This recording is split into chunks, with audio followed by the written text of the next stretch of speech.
I'm gonna try and do as few takes of this video as possible just because I want it to be frank and authentic and honest, because this is actually something I have been struggling with, and I've just finally, like over the last few weeks or maybe months, tried to get the hang of it. So I'm going to try and make this as realistic and honest from my heart as possible.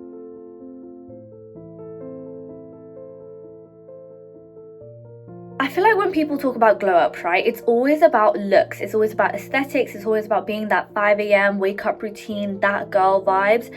And I feel like we're doing it all wrong. The reason for that is even when I was doing those things, I didn't feel truly glown up. I just felt like aesthetic and cute and pretty and Instagrammable. And I think with many things in life, it's really important to start from the inside to actually see like true tangible value. So this is what I've been working on, and I'm going to try to share as many of the tips that I've understood as I can. Okay, the first thing you're going to understand throughout this entire process is that you are the core existence of your reality. The only thing that matters is you. I stopped letting my mood depend on external circumstances, validation, situations, events. And the core thing about becoming self-led is about being certain in your reality. For example, before, right, if someone didn't reply to me, I'd be like, oh my gosh, they're not replying to me, probably because they're upset, maybe they're mad, maybe last time I saw them I said this, and I would create a story in my head, and then when they did reply, I would react based off the story I created in my head. That's insanity. But now I actually like try and validate it through like logical reasoning, which I should have been doing the entire time. But like if someone's not replying to me, I'll be like, oh, maybe they just had a busy day. Maybe they had work. Maybe they just haven't gone on their phone yet. Maybe they have gotten on their phone and they just can't be asked to reply right now because they have other things to do. Because we all do it, but why can't we give other people the benefit of the doubt? Like making sure that I'm not making everything about me has changed the way I look at life. Because at the end of the day, if someone's not replying to me because they're mad at me, it's their job to communicate that to me. You know, I can't just go around assuming everyone in the world is mad at me. I like, what?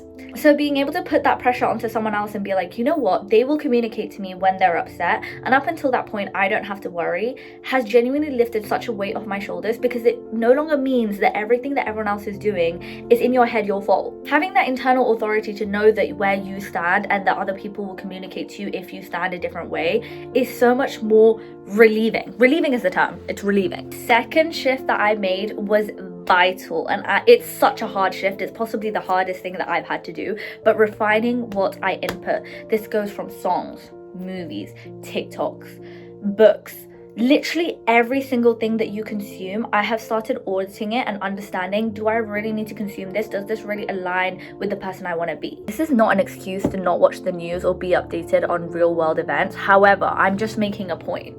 Like, I have a friend and she told me that she doesn't listen to sad music. She's like, why would I emulate a sad reality for myself? When I heard that, I was like, girl, that's insane. So what, you're gonna skip the song if it's sad? But yes, now I will skip the song if I'm sad, because like, why would I make myself sad? Do I want to be sad? Do I want to be sad long term? No. So why would I cosplay being sad? We're losing the plot. There's no way I'm going to sit here, put on a sad beat just to feel something. No. I stopped doom scrolling in the morning, and trust me, it's so difficult, especially as someone who posts on TikTok, to like actually set a timer. I've had to set an Apple like settings timer and then like actually regulate when I'm allowed to go on my phone for a little bit. I've also tried meditating a bit more because I'm actually in my head a lot more. I've stopped listening to music all the time so I can actually hear my thoughts a lot more. I've started journaling so I can actually have conversations with myself a lot more, because I don't want to be reactive. You know, I feel like when I am doom scrolling and I am consuming media and I am doing certain things, I'm so reactive to the world around me. Don't get me wrong, the world is a horrible place right now and there are a lot of things that are messed up. However, I do nothing for myself if all I'm consuming is sad, depressive content. Your glow up is shaped by what you allow to influence your day-to-day behavior. And if you're allowing sadness or depressive content or just miserable vibes, oh, shock, horror, she's not happy. Guys, come on, 2 + 2 is rarely anything other than 4. The final shift that I have found, which has actually like really sent me over the edge with this whole like inner confidence thing, is definitely to take myself more seriously. I don't know why, but growing up as like a people pleaser and wanting external validation all the time and wanting other people to agree with you, I have always felt like I don't take myself seriously enough. Like I don't like think of my thoughts as like serious enough thoughts. I just go like, oh yeah, I'm just thinking. Well, duh. If I'm gonna tell myself I'm waking up early, I'm gonna wake up early. If I'm gonna tell myself I'm gonna start something, I'm gonna start something. I feel like that's the whole reason I started TikTok and YouTube and all the social media, is because in my head I was like, oh, that's so aesthetic and that's so cool, and I love the lifestyle these girls live. I love the lifestyle these girls live. Why can't that be my lifestyle? And at that point, I think a switch turned in my head where I was like, wait, guys, wait. We can actually just do things. Like, we have free will.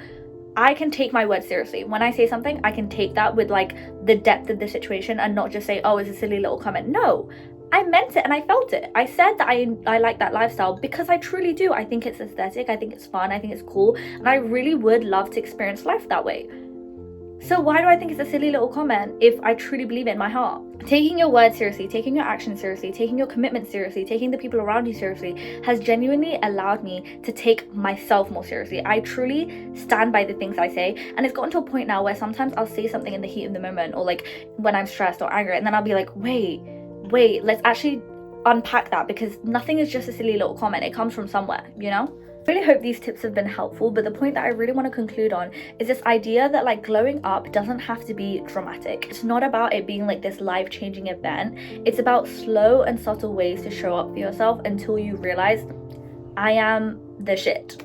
I am the shit. Because I'm a boss. I am a boss, you know? I'd love to know if anyone else has any other like tips or experiences they have faced when trying to glow up internally. And if you guys have any questions, of course, by all means, leave them in the comments and I'll be so happy to reply. But thank you so much for watching. Bye!